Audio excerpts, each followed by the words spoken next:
దేవునికి స్తోత్రములు. మీ అందరికీ నా వందనములు. ఈరోజు దేవుని వాగ్దానం, నేను వారిని యెహోవా యందు బలసౌలురుగా చేయుదును. జకర్యా గ్రంథము 10వ అధ్యాయం 12వ వచనము. సైన్యములకు అధిపతి అయిన యెహోవా మనతో సెలవిచ్చినదేమనగా, నేను వారిని యెహోవా యందు బలసౌలురుగా చేయుదును అని. మనం అందరము మన తండ్రి అయిన యెహోవాను ఆశ్రయించినప్పుడు మన తండ్రి మనకు రక్షణ కలుగజేసి మనకు తోడై ఉంటాడు. మన తండ్రి మన పక్షమును యుద్ధం చేస్తాడు కాబట్టి మన శత్రువులను త్రొక్కు పరాక్రమ సౌలురుగా మనల్ని చేస్తాడు. మన ప్రభువు మనల్ని ఏలవేసి పిలిచి మనల్ని అందరినీ సమకూర్చుతున్నాడు. మన యందు యెహోవా ఉన్నందున మనమందరము బలసౌలురుగా ఉంటాము.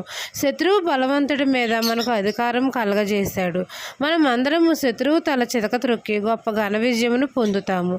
దేవుడిచ్చి బలశౌర్యమును బట్టి మనమందరం హృదయపూర్వకంగా ఆనందించాలి, ఉల్లసించాలి. ఆయనకు కృతజ్ఞతాస్తుతులు తెలపాలి. అన్యుల ఎదుట ఆయన నామాన్ని స్మరించుచు ఆయన నామాన్ని ఘనపరచాలి, మహిమపరచాలి.